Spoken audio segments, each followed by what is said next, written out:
प्रभु राम देव भगवान अल्लाह खुदा ईश आदि नाम एक ही शक्ति के हैं। वो कैसा है, कहां है, कैसे मिलता है, किसने देखा है?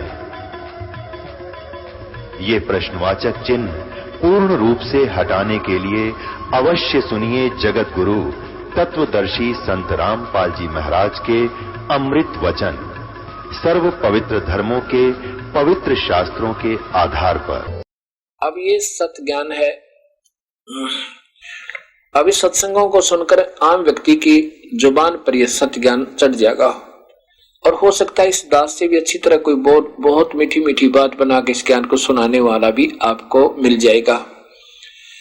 और आपके अंदर एक विशेष कमजोरी है हमारे अंदर कि हम किसी की लतीफेदार बातें सुन ले उस पर इतने प्रभावित हो जाते हैं बहुत गणे, फिर उसकी महिमा गाँव आइए हमारे भी सुनाइए सत्संग आजा हमारे भी।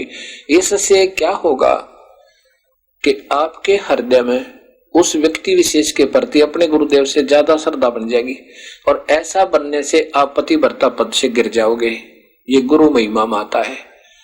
गुरु को तजा बजा जो आना था पशुआ को फोकट गया ना, वो आपको मीठी मीठी बातें बता सकता है इस ज्ञान के आधार पर दे कुछ नहीं सकता। जैसे प्रधानमंत्री या मुख्यमंत्री किसी विशेष स्थान पर जाते हैं, उनसे पहले वक्ता बहुत कुछ बोल देते हैं, ऐसा जमीन आसमान मिला देते हैं, हमारी सरकार ये कर देगी, हम ये कर देंगे, लेकिन वो कर कुछ नहीं सकते। वो बोल सकते हैं। मुख्यमंत्री या प्रधानमंत्री आता है, दो शब्द कहता है कि तुम्हारा ये काम भी हो जाएगा, तुम्हारी सड़क भी बन जाएगी, तुम्हारा वाटर वर्क्स भी बन जाएगा, तुम्हारा स्कूल भी बच्चों का बन जाएगा। उसने इतना ही कहना, वो उसके शब्द में शक्ति है। और वो बोल रहे थे उनके शब्द में शक्ति नहीं है, वो नहीं कुछ कर सकते थे। ऐसे ही ये ज्ञान सुनाने वाले केवल व्यक्ति प्रभुता तो पा जाते हैं बोली समाज में, लेकिन इनके पास नाम देने का अधिकार है नहीं, शब्द शक्ति है नहीं, ये कुछ नहीं दे सकते। लेकिन हमारे अंदर एक विशेषता है या कमजोरी है, विशेष कमजोरी है। एक समय एक कमाल जो मुर्दा जीवित किया था कबीर परमेश्वर ने, अपने बच्चे की तरह रखा और उसको नाम दिया, सतनाम दिया। अब जवान बच्चा था, थोड़े से दिनों में सतगुरु की सुनकर बातों को बड़े मीठी मीठी बातें लतीफेदार सुनावर काफी संगत प्रभावित होगी और सब आकर कहे कि गुरुदेव बस कमाल तो आपको भी माफ करने वाला है, बहुत कमाल की बातें बताता है, बस हद कर रखी है उसने तो। कबीर साहब कहा करते थे, बातें बताना और बनाना ये कुछ और बात है और समाधान नहीं है तो वो बातें व्यर्थ हैं, चाहे कितनी मीठी बनावे। और ये कह देना कि आपके तुल्य है या आपसे भी बढ़ गया है तो भी आप पतिव्रता पद से गिर गए, आपकी भावना गुरु से अटकी, आप नामहीन हो गए, आपका नाम समाप्त हुआ। इतना ही नाजुक नाता इस प्रभु की भक्ति का है। कबीर साहब ने उस कमाल को भी समझा कि नादान क्यों अपने कर्म बिगाड़े, तू अपनी भक्ति कर ले, ना गधा बना हो, ऊपर तेरे ऊपर कृपा हुई है प्रभु की, और अपनी भक्ति कर ले, इनको मत गुमराह करे। अब ये 2-4 बार सतगुरु ने उसको टोक दिया तो कमाल नाराज हो गया और जाकर के ना काफी दूर की तो और जाकर के कहीं पर अपना आश्रम बना लिया। क्यों? वो चेले चपटे जो गुरुदेव के थे वो उसके ऊपर प्रभावित हो गए थे, उसकी मीठी मीठी बातें सुनकर कि आप वहां आश्रम बना लो, अलग से रहा करो। आश्रम बना लिया, कमाल गुरुद्रोही हो गया। और गरीबदास जी कहते हैं, गुरुद्रोही की पैड़ पे जय पग आवे वीर, 84 निश्चय पड़े नु सतगुरु कहे कबीर। पूरे संत परमात्मा तुल कबीर परमेश्वर ने छोड़कर गुरुद्रोही हो जाना, गुरु से दुश्मनी कर लेना, बराबर में आश्रम बना लेना है, ऐसे ऐसे करना, ये गुरुद्रोही कहलाता है, गुरु की निंदा करना।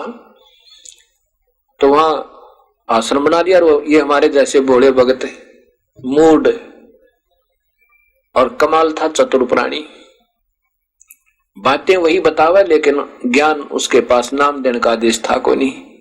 तो यहां कहा कि चतुर प्राणी चोर हैं, ये मूड मुग्ध है ठोठ, और संतों के निकाम की इनके देगल जोट। इतने सत्संग सुनकर फिर भी आन संत से भगत से प्रभावित होते हैं तो उनको कोई ज्ञान नहीं, उनका पल्ला वो तो मूड है, और वो मूड उन नादान नीचों जैसे ही है, कमाल जैसे के, और उनके पीछे पड़े रहो और जाओ नरक में दोनों। अब कमाल वहां आश्रम बना कर रहने लगा। खूब मीठी मीठी बातें सुनाओ। वो जो श्रोतागण थे बहुत गुणगाने लगे, आश्रम भर जावे, सत्संग सुनावे हर हफ्ते में एक दिन।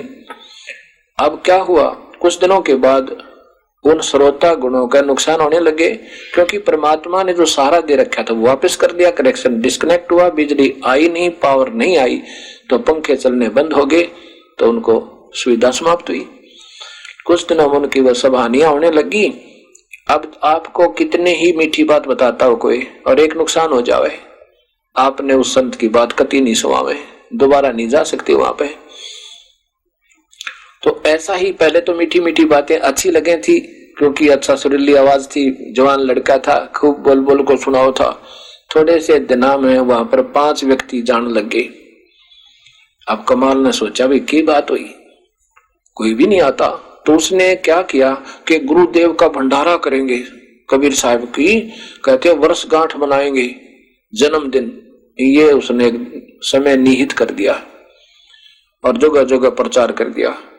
तो सोचा, गांव में बहुत कुछ कहा, तो वो निश्चित जब दिन आया सबको कहा कि सब दूध देकर जाना नगर निवासियों को, और खीर बनाएंगे, भंडारा करेंगे साहिब के नाम पर।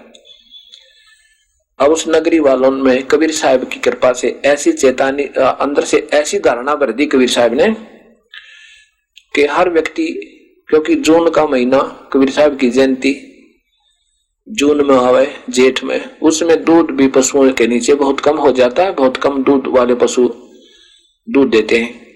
तो हर व्यक्ति के मन में ऐसी धारणा भर दी कि मैं आज सुबह भंडारे में वक्त दूध डालाऊंगा, और दूध की जगह पर पानी डालाऊंगा, जल। और किसने दिखा है मेरे 1 गिलास पानी में, और सब तो दूध डाले ही डालेंगे, वहां मेरा 1 गिलास जल होगा, तो क्या पता लगेगा। अब ये सोच के सुबह उठे और लोटे में जल भरे और ढके कपड़े से ढककर, और वहां जाकर कहे सत साहेब महाराज जी, कमाल का सत साहेब भाई, सत साहेब आ गए, कहाँ जी, दूध लाए हो, कहाँ जी, डाल दो वहां पात्र में, बाहर एक पात्र रखा था। अब जावे और पात्र पे भी कपड़ा डाला हुआ था, कपड़ा ऐसे करे और नीचे डाले पानी, चल पड़े। सभी के सभी, कोई एक आधा तो दूध लाया नहीं, सभी की ऐसी धारणा होगी लोटा लावे और सत साहेब बोले और दिखावे कि हम लाए हैं, और ड्रम में डाल जावे। वो सुबह पानी का ठोक दिया, वो जल का भर गया सारा। अब कमाल बड़ा प्रसन्न हुआ, क्या तो सारा ही गांव झुक गया, या तो 5-4 ही आते थे। उसने सोचा कि फिर तेरे पे गांव प्रसन्न हो गया। अपने जो हमारा करते आश्रम में चेले चपटे, उन तो बोला कि भाई बना लो आज तो खीर और दूध, खूब ठाठम ठाठ हो गए। अब उन शिष्यों ने, वहां के सेवकों ने उठाकर देखा, वो पर्दा उस मटके का, उस पात्र का, उस ड्राम का जिसमें दूध डाल रहा था सारा गांव, वो तो पानी का भरा। कमाल से कहा शिष्यों ने, सेवकों ने कि महाराज जी तो दूध नहीं, वो तो सारा गांव पानी से भर गया। उसने कमाल ने देखा, कमाल है, ऐसी बात थोड़ी हो सकती है। देखा तो वो पानी ही पानी था। इतना शर्मिंदा हुआ, वहां से रात को उस आश्रम न छोड़कर ना जाने कहां मरा जा गए। ऐसे कहते हैं, गुरुद्रोही की पैड़ पे जय पगावे वीर, वो 84 निश्चय पड़े नो सतगुरु कहे कबीर। गरीबदास जी कहते हैं कि ये चातुर प्राणी चोर हैं, ये मीठी मीठी बात बनाने वाले बात वही बता रहे हैं, लेकिन उनके पास नाम देने का आदेश नहीं है, तो जीवन खो रहे हैं। ऐसे ये गुरुद्रोही जो होते हैं, गुरु जी से अलग होकर के उन अपने भोली आत्माओं को गुमराह जरूर कर लेते हैं अपने मीठी बात बना के, और वो अनजान लोगों को गुरु से भी अच्छा है तो बहुत अच्छी बातें बताता है, तो इतने में भी बात बिगड़ जाती है। गुरु को तजय बजय जो आनाता, पशुआ को फोकट गया ना। उसके लिए कवि गरीबदास जी कहते हैं कि ये चातुर प्राणी चोर है, विचक्षण है। ये चतुर प्राणी दिखे सियाने पर वस्तु नहीं, ना उनके पास नाम देने का आदेश, और न ही वो सत्य ज्ञान है। चोर है मूड मुग्ध है ठोठ, जो इतने सत्संग सुनकर भी उनके पीछे लगे, वह कहते हैं ठोठ। तो संतों के नहीं काम के, उनके दे गलजोट, वह उनके साथ, उन विचक्षण चतुर प्राणियों के साथ ही मरने योग्य हैं, जो इतना सत्संग सुनकर भी उनकी बातों में फंस जाते हैं। ऐसा कहा। कुछ दिनों के बाद कबीर साहब ने यह भ्रम तोड़ना था कि नादान संत और महंत अधूरे गुरु कहते हैं कि इस स्थान पर आओ, यहाँ पूजा कर जाओ, तुम्हारा कल्याण होगा, इस धाम में, इस स्थान में नहीं आओगे तो तुम्हारा कल्याण नहीं होगा। इस भ्रम को तोड़ने के लिए काशी में कहा करते थे वो अधूरे संत और महंत के जो काशी में मरता है वो सीधा स्वर्ग जाता है, और मगर मत मरना कोई भी, वो तो भगवान शिव ने श्राप दे रखा, वो पवित्र धरती नहीं है, पृथ्वी नहीं है। और कबीर साहब कहा करते, सत भक्ति करने वाला शास्त्र अनुकूल साधन कहीं भी प्राण त्याग दो, चाहे वो स्वर्ग, चाहे वो बनारस में या चाहे मगर में या कहीं पर भी, उसका शरीर पूरा हो जाए, वो अपने यथा स्थान पर जाएगा जहां की उसने भक्ति की है। इस भ्रम को तोड़ने के लिए कबीर साहब कहते हैं कि मैं मगर में प्राण त्यागूंगा। वैसे तो वो मालिक थे, प्राण क्या त्यागना था, पर लीला की। और देख लेना, अपने ज्योतिष और पत्रे लेकर आ जाना और बताना जनता को, इस समाज भगत को, कि मैं कहां जा रहा हूं, मैं स्वर्ग गया, स्वर्ग से भी ऊपर गया, ये बताना इनको। कबीर साहब ने यह जब बताया कि मैं उस दिन वहां जाकर के अपना प्राण त्यागूंगा, अर्थात वहां शरीर छोड़ूंगा। इस बात को देखने के लिए देखेंगे कि स्वर्ग जाएगा या कहां जाएगा। ज्योतिषी भी, विद्वान पुरुष भी, भक्त आत्मा भी, और राजा वीर सिंह देव बघेल भी वहां पर चल पड़ा। कबीर साहब ने प्रस्थान किया, 3 दिन में वहां पहुंचे, मगहर पहुंच गए। और साथ में ये भी उद्देश्य था वीरदेव सिंह बघेल और हिंदुओं का कि कबीर साहब वहां मगहर में प्राण त्यागेंगे, वो मुसलमानों का क्षेत्र है, वहां पर बिजली खां पठान एक वहां के नवाब, मुसलमान नवाब हैं, वो भी कबीर साहब के शिष्य हो चुके थे। अब ये सोचकर कि हम वहां से अब महाराज जी के शव को लेकर आएंगे और बनारस में काशी में आकर इनका अंतिम संस्कार करेंगे हिंदू रीति थे, कहीं मुसलमान ना रख ले, इसलिए सेना भी साथ लेकर चल पड़ा। उधर से कबीर साहब जब वहां पहुंचे मगहर में, तो बिजली खां पठान ने सभी भक्तों के लिए खाने और पीने के पानी का और भोजन की व्यवस्था, सादा भोजन, साधारण भोजन की व्यवस्था वहां करवा रखी। और उधर से उन मुसलमानों के मन में भी यह आया कि कबीर साहब यहाँ शरीर छोड़ेंगे तो हम यही अंतिम संस्कार करेंगे, हिंदुओं को नहीं ले जाने देंगे। ये सोचकर बिजली खां पठान ने भी अपनी सेना तैयार कर ली। उधर से वीरदेव सिंह बघेल सेना लेकर आए हुआ था, और लाखों की संख्या में, हजारों की संख्या में और भी दर्शक आए हुए थे। कबीर साहब ने कहा कि मैं बहते पानी में स्नान करूंगा, दरिया में। बिजली खां पठान जो कि मगहर का नवाब था, उसने कहा कि परवरदिगार, यहाँ एक आमी नदी बह रही है, आमी नदी है, सूखी पड़ी है, और भगवान शिव ने श्राप दे रखा, इसमें जल नहीं है, और आसपास कोई नहर ऐसी नहीं है जिसमें बहता पानी हो, और नीचे का पानी भी बहुत खराब है, पीने के लिए पानी भी बाहर से मंगवाया है, परवरदिगार बहता पानी नहीं है, आपके स्नान के लिए बहुत पवित्र स्वच्छ जल ला रखा है, आप उसमें स्नान कर लीजिए। कबीर साहब ने कहा कि वो सूखी नदी कहाँ है, वो आमी नदी? कहने लगे जी साथ में बगल में है, वहां से सारी 2 किले अर्थात 400-500 फुट पर है। उस समय ऐसे झाड़ झूड़ वृक्ष बहुत उगे हुए थे उसके चारों तरफ। वहां जाकर कबीर साहब को खड़ा कर दिया, और कबीर साहब वहां खड़े हुए, और सामने बहुत से व्यक्ति भी वहां खड़े हैं, दर्शक।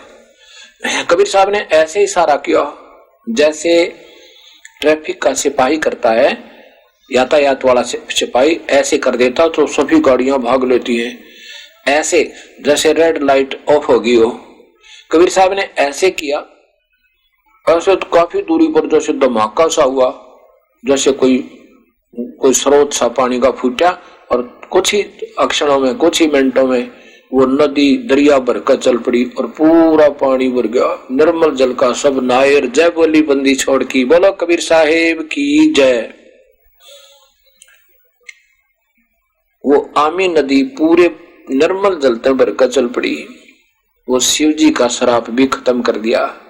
कबीर साहब तीनों तापों का भी विनाश कर सकते हैं, ये ब्रह्मा विष्णु महेश और श्री राम आदि नहीं कर सकते। जैसे भगवान विष्णु को श्राप दिया था नारद जी ने कि जैसे मैं दुखी हुआ आज अपनी पत्नी के वियोग में, तो भी आप भी एक सारी आयु ऐसे ही पत्नी वियोग में बिताएगा, और वो ज्यों का त्यों हुआ। अर्थात कबीर साहब गरीबदास जी कहते हैं, तुम कौन राम का जपते जापम, अर्थात कटे न तीनों तापम। दुर्वासा जी ने श्राप दे दिया, यादव कुल का विनाश होगा। सारे 56 करोड़ यादव आपस में लड़ झगड़ कर विनाश को प्राप्त हुए और भगवान श्री कृष्ण जी के पैर में भी तीर लग कर विनाश उनकी मृत्यु हुई। वो अपने भी 3 ताप को श्राप को नहीं टाल सके। अब कबीर साहब ने कहा भी एक चादर नीचे बिछाओ और एक ऊपर ओढ़ूंगा, 2 चादर ला दो। नीचे एक चादर बिछा दी, ऊपर सुगंधित छोटे छोटे 3-3, 4-4 इंच 6-6 इंच फूल बिछा दिए नीचे के सुगंधित। गुरुदेव ऊपर लेटेंगे। अब देखा कबीर साहब ने कि भाई ये सेना किस लिए लाए हो, वीरदेव सिंह बघेल और बिजली खां, ये सेना किस लिए लाए हो। अब वो दोनों नरेश तो नवाब और वो बिजली खां पठान और वीरदेव सिंह बघेल कांसी नरेश नीची गर्दन करके बोले नहीं। जो दूसरे खड़े थे ना हिंदू और मुसलमान, वो कहने लगे, हिंदू कहने लगे कि हम आपके शव को काशी ले जाएंगे, हिंदू रीति से आपका अंतिम संस्कार करेंगे। मुसलमान कहने लगे हम नहीं ले जाने देंगे, हम अपने पीर का मुसलमान रीति से इनका दफन करेंगे और यहाँ कब्र बनाएंगे। अब निकाल ली गोली और बंदूक हो गए खड़े, कति लड़ाई तैयार होगी। कबीर साहब बोले, अरे अनजानो, 120 साल तक मैंने तुम्हें यही समझाया, आज भी तुम अपने आप को 2 मानते हो। नादान, तुम एक पिता की संतान, एक हमारा तुम्हारा कुल मालिक और मैं ही वो कबीर परमेश्वर हूं, और आज भी तुम नारे नारे बनकर लड़ रहे हो। कबीर साहब ने 1 घंटे तक समझाया तो कहने लगे, तुमने क्या सीखा मेरे तय, नादान कहीं के। और सुन लो, अगर तुमने जरा सी भी कोई हरकत की, लड़ाई की, तो मेरे से बुरा नहीं होगा। पर एक बात सुनो, लड़ना नहीं बच्चों। एक चादर मैं नीचे बिछाऊंगा, एक ऊपर। एक चादर हिंदू ले लेना, एक मुसलमान, और मेरे सब में चादर के नीचे जो भी चीज मिले, ये शरीर नहीं मिलेगा। अगर तुम्हें शरीर भी मिल जाए तो आधा आधा काट देना, पर लड़ना नहीं है। सब बोले ठीक है गुरुदेव, जैसे आप कहोगे। लेकिन मन में न्यू थी, एक बार गुरु जी प्राण त्याग दें, फिर पाछे जो देखेंगे, जो करना वो करेंगे। कबीर साहब ने ऐसा ही किया। एक चादर नीचे बिछा रखी थी, उसके ऊपर दूसरी ओढ़ करके लौट गए, लेट गए। थोड़ी देर में आकाशवाणी हुई कि देखो मैं आकाश में जा रहा हूं, इसमें मुर्दा मेरा शव नहीं है। ऊपर कबीर साहब जो के चो सह शरीर जा रहे हैं, अपना तेजों में शरीर जो बहुत तेज था, और ऊपर जा रहे हैं। दूर से शरीर ज्यों का त्यों था, लेकिन गोला सा प्रकाश का दिखाई देता काफी दूरी पे। लेकिन वो सह शरीर अपने तेजों में शरीर से जा रहे थे, और आकाशवाणी की कि देखो मैं जा रहा हूं अपने सबलोक को। और जो ये कहा करते है कि ये जो मगर मरेगा वो नरक जाता है, निकाल लेना अपने पत्रे। और कहा कि देख लो उठा के चादर में, मैं नहीं हूं, मेरा शरीर नहीं है। ऊपर देखा और फिर वो उठाया चादर। जितना शरीर होता है इतने ही सुगंधित फूल उस शव के समान हो गए, कति सुगंधित, जैसे अभी तोड़ कर लाए हो बागों से। अब वीर सिंह देव बघेल काशी नरेश और बिजली हिंदू और बिजली खां पठान मगर नरेश मुसलमान एक दूसरे से सीने का लग गए, ऐसे रोआ जैसे बच्चे की मां मर जाती है। और कहते हैं वीर सिंह, हम समझ नहीं पाए अपने भगवान को, हम तो पाप आत्मा नीच थे भाई। हम देखो उनके सामने भी हम 2 बने रहे, उनके सामने हम मरने और लड़ने को तैयार हो गए। सभी हिंदू और मुसलमान आपस में जैसे भाई हुआ करें, ऐसे प्यार से आंखों में आंसू भर के अपने गुरुदेव के प्रति अपनी श्रद्धा व्यक्त कर रहे हैं। और फिर वीरदेव उसने बिजली खां पठान ने कहा कि भाई ऐसे कर लो। उसने 500 बीघा जमीन तो हिंदुओं को दे दी वहीं पर मगर में, और 500 मुसलमानों को अपने स्टेट में ही। और कहा कि आप नारे एक चादर तुम ले लो, गुरुदेव का आदेश है, और एक तुम ले लो। आधे आधे फूल ले लिए, आधे आधे फूल और एक एक चादर लेके आपस में ज्यादा से ज्यादा उन दोनों यादगारों का 50, 60 या 100 फुट तक का डिफरेंस है, अंतर है, वही बना रखा है। नीचे फूल दबाए और चादर रख दी, और फिर उसकी यादगार बना रखी है कि ये ऐतिहासिक और धार्मिक यहाँ सत्य कथा हुई है और ये ज्यों की त्यों ऐतिहासिक स्थल बना हुआ, सदा याद रहे। आज दोनों वहां बने हुए, ये दास 2-3 बार देख रहा है। उसमें से कुछ फूल और लेकर हिंदू वहां ले आए, कहा कबीर चौरा बना दिया काशी में। अब वहां भी कुछ फूल डाल के और वहां पर भी एक कबीर चौरा बना रखा है। भाव ये है कहने का कि कबीर परमेश्वर थे, ये सहस्री आए थे और सहस्री वापस चले गए थे। ये पूर्ण परमात्मा है, अनंत कोटि ब्रह्मांड के मालिक है। बोलो सतगुरुदेव के जय।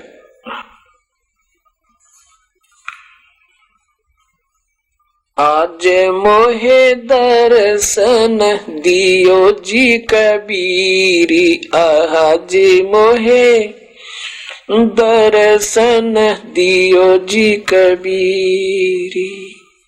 सतलोक से चल कर आए, सतलोक से चल आए, काटन यम की जंजीरी। आज मोहे दर्शन दियो जी कबीरी, आज मोहे दर्शन दियो जी कबीरी।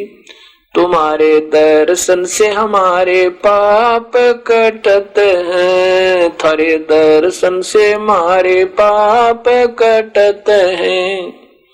निर्मल ओवजी शरीर, आज मोहे दर्शन दियो जी कबीरी, आज मोहे दियो जी कबीर। अमृत भोजन हमरे सतगुरु जी में, अमृत भोजन हमरे सतगुरु जी में। शब्द दूध की खीरी, आज मोहे दर्शन दियो जी कबीर, आज मोहे दियो जी कबीर। हिंदू के तुम देव कहाए, हिंदू के तुम देव कहाए। मुसलमान के पीर, आज मोहे दर्शन दियो जी कबीर, आज मोहे दर्शन दियो जी कबीर। दोनों धर्मों का झगड़ा छिड़ गया, दोनों दीन का झगड़ा छिड़ गया। टोहे ना पाए शरीर, आज मोहे दर्शन दियो जी कबीर, आज मोहे दर्शन दियो जी कबीर। धर्मदास की अरज गुसाई, धर्मदास की अरज गुसाई। खेवा लंगाइयो पर ले तीर, आज मोहे दर्शन दियो जी कबीर, आज मोहे दर्शन दियो जी कबीर। धर्मदास जी ने ऐसे अपने कबीर परमेश्वर की महिमा सुनाई। और इसी प्रकार जिन जिन महापुरुषों ने कबीर साहब का साक्षात्कार हुआ और सतलोक देखा, उनमें उन्होंने अपने प्रभु के गुण गाए। अब देखो उसमें मुल्कदास जी को जब कबीर साहब ने अपना सतज्ञान दिया था, उस पर क्या सुनाया। जपोरे मन सतगुरु नाम कबीर, जपोरे मन परमेश्वर नाम कबीर। एक समय गुरु बंसी बजाई कालंदरी के तीर, एक समय गुरु बंसी बजाई कालंदरी के तीर। सुर नर मुनि जन थकत भये वो, रुक गया दरिया नीर। जपोरे मन सतगुरु नाम कबीर, जपोरे मन साहेब नाम कबीर।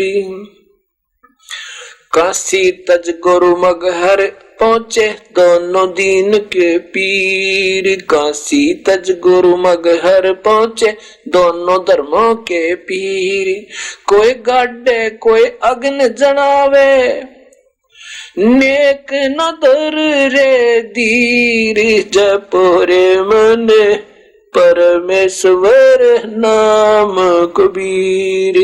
जपोरे मन साहेब नाम कबीर। चार दाग से न्यारे सतगुरु टोहा न पाया शरीर। चार दाग से न्यारे सतगुरु ढूंढा न पाया शरीर। दास मलूक सलूक कहते हैं खोजो खसम कबीर।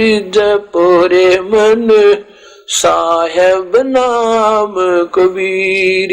जपोरे मन परमेश्वर नाम कबीर। मुलुकदास जी कहते हैं जपोरे मन उस परम पिता का नाम कबीर जो उन्होंने हमें उपदेश दिया उस मंत्र का जाप करो। एक समय गुरु बंसी बजाई जमुना के तीर। जैसे भगवान श्री कृष्ण ने भी मुरली बजाई थी, उनकी भी मुरली में कसक थी, लेकिन कबीर साहब पूर्ण परमात्मा की जो मुरली में कसक है वो उनसे कोई असंख्य गुना ज्यादा होती है। तो कबीर साहब ने भी वहां उस जमुना के किनारे एक प्रकट होकर और मुरली बजा के दिखाई। उस समय कहते स्वर्ग और नर सब देवता के वहां चारों तरफ से ऊपर आकाश में देख रहे हैं और गंगा जमुना का पानी भी स्थिर हो गया, जाम हो गया उस बंसी ने सुनने के लिए। एक समय गुरु बंसी बजाई कालंदरी के तीर और सुर नर मुनिजन सब थकत भये हैं, रुक गया दरिया नीर। काशी तज गुरु मगहर पहुंचे वो दोनों दीन के पीर। काशी ने छोड़कर गुरुदेव मगहर गए, दोनों धर्मों के गुरुदेव हिंदू और मुसलमानों के। और कोई गाड्डा कोई अगन जरावे और नेक निदर दे दीर। चार दाग में नहीं आया प्रभु कबीर साहब, कभी नहीं आते चार दाग में। जैसे चार दाग होते हैं, जैसे एक तो आकाश में ऐसे जंगल में डाल देते हैं सबको, कोई ऐसे भी कबीले होते हैं, और कोई जल प्रवाह कर देते हैं मृत्यु होने पर, और मुसलमान जमीन में कब्र बना देते हैं, हिंदू जला देते हैं। ये चार दाग अर्थात अंतिम संस्कार करने की विधि तरीका चार प्रकार से होता है। कहते ये भी उस प्रभु के शरीर का कभी नहीं होता। चार दाग से रहित न्यारा सतगुरु ढूंढा न पाया शरीर। और दास मलोक सलूक कहता है, सलूक कहते हैं मैं सत कहूं कति हृदय से, उस खोजो खसम कबीर। खसम माने कुल मालिक कुल धनी, कबीर परमेश्वर को ढूंढ लो।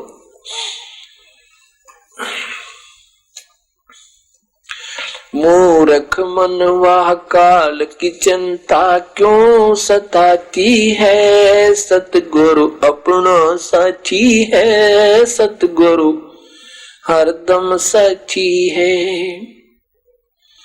गबन गऊ काट कर डाली कैसी करी ढठाई, कह सिकंद इसे जीवित कर दे जब मानो तेरी खुदाई।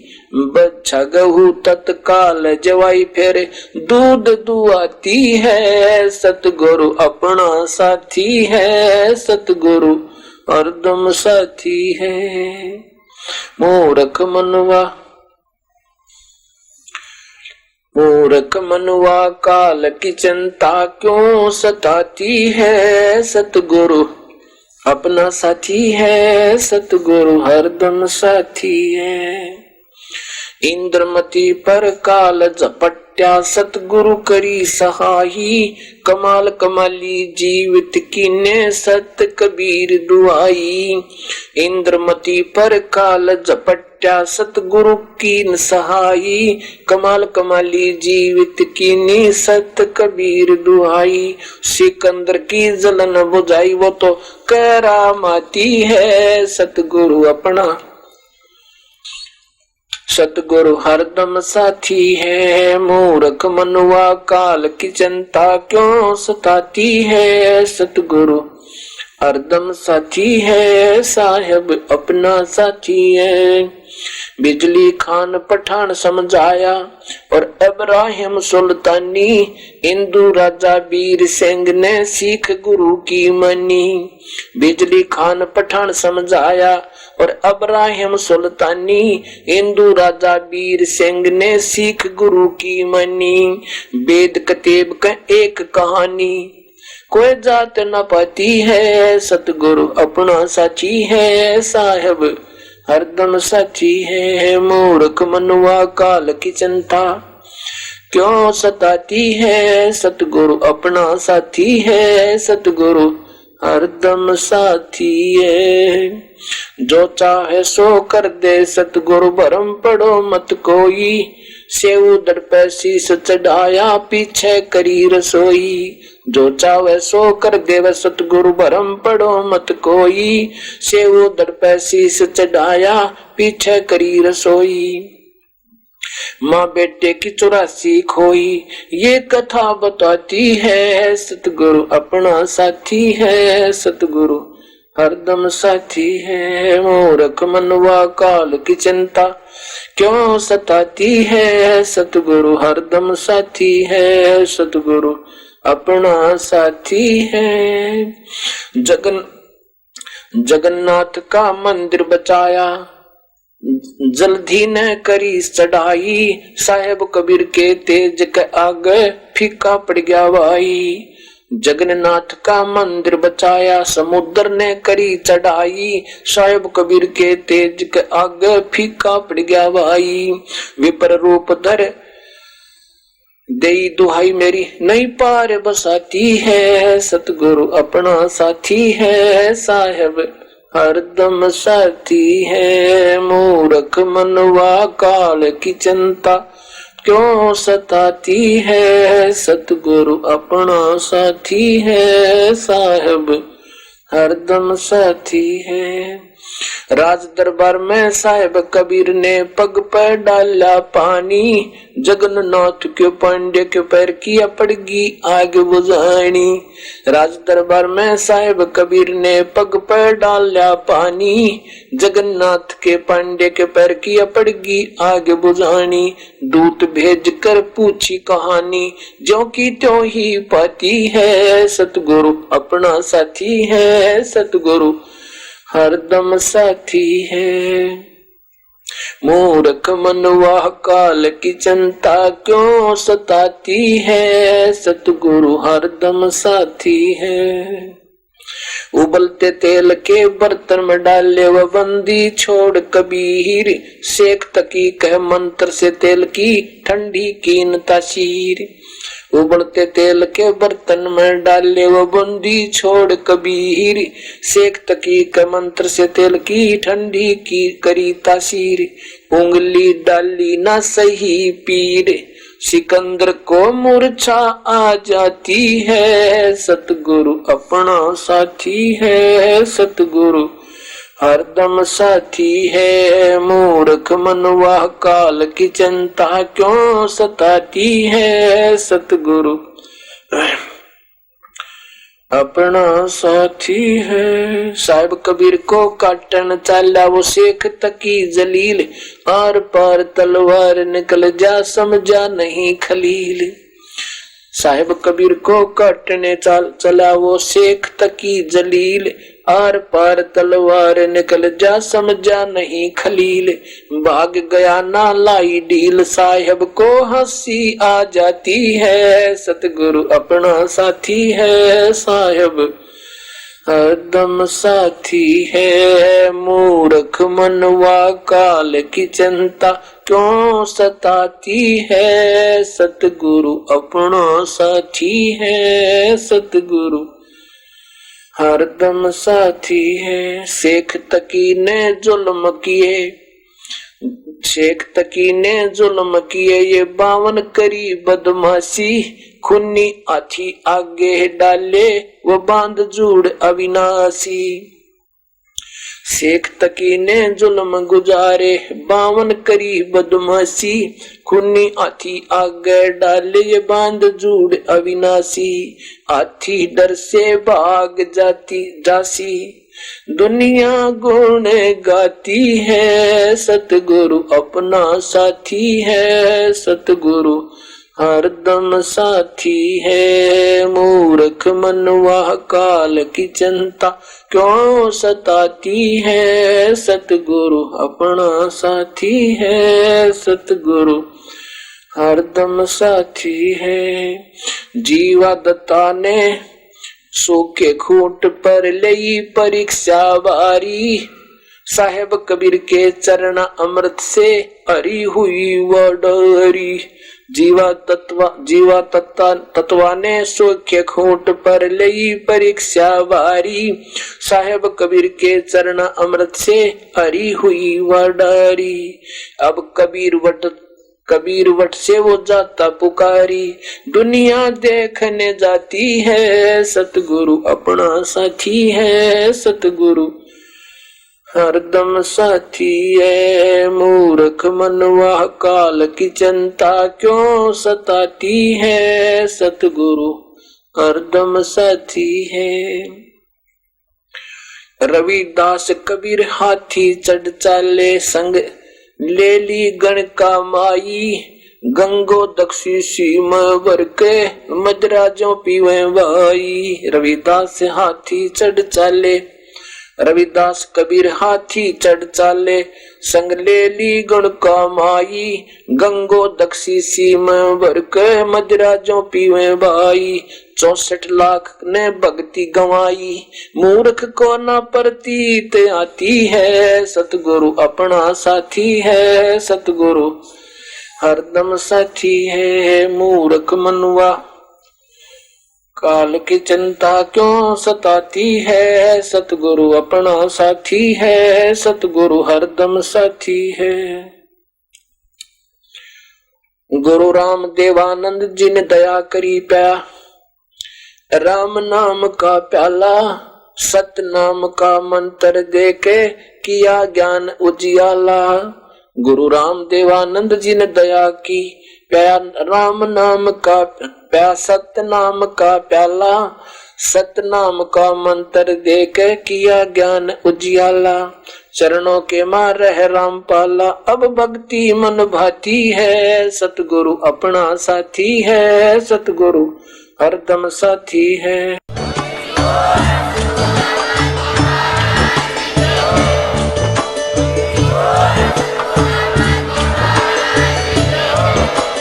आप सुन रहे थे जगत गुरु तत्वदर्शी संत रामपाल जी महाराज जी के मंगल प्रवचन। अधिक जानकारी के लिए विजिट कीजिए हमारी वेबसाइट www.jagatgururampalji.org। संत रामपाल जी महाराज जी के शुभ आशीर्वाद से पूरे विश्व भर में 500 से भी ज्यादा नाम दीक्षा केंद्र हैं, जिन पर संत रामपाल जी महाराज जी द्वारा ऑनलाइन निशुल्क नाम दीक्षा दी जा रही है। अपने नजदीकी नाम दीक्षा केंद्र का पता करने के लिए संपर्क करें 8222880541।